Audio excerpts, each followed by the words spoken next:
लोक जेव्हा 3-3, 6-6 महिने होतात, तर ते लोक आम्हाला फोन करून सांगतात की आम्हाला रिझल्ट खूप चांगला आहे. कोणी म्हणतं माझ्या मुलीला जॉब लागला, मुलाला जॉब लागला. ज्यांना काही चाइल्ड होत नव्हते त्यांना चाइल्ड झाले, कुणाचे मॅरेज होत नव्हते, तर अशा लोकांचं लग्न व्हायला सुरुवात झाली. तर असे वेगवेगळे म्हणजे मुलांचे लग्न होत नव्हते, 3 मुलं आहेत, एकाचंही लग्न नाही. मग त्यांचं लग्न झालं. म्हणजे ह्या सगळ्या गोष्टी थोड्याफार प्रमाणात वास्तू तुमच्यावरती अफेक्ट करते आणि हे थोडे वास्तू दोष पण असू शकतात. असे निरनिराळे प्रश्न जर तुमच्या आयुष्यात येत असतील मॅम नक्कीच ह्याच्यामध्ये 30% वास्तू काम करते, 30% ज्योतिष काम करतं आणि 60% तुम्ही घेतलेलं ऍक्शन काम करतं.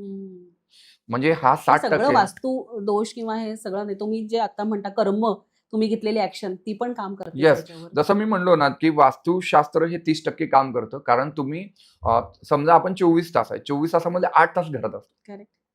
8 तास तुम्ही कामाच्या ठिकाणी हो. आणि 8 तास बाकीच्या एन्व्हायरमेंटमध्ये. हम्म. म्हणजे ऑलमोस्ट 30% चा इफेक्ट आहे.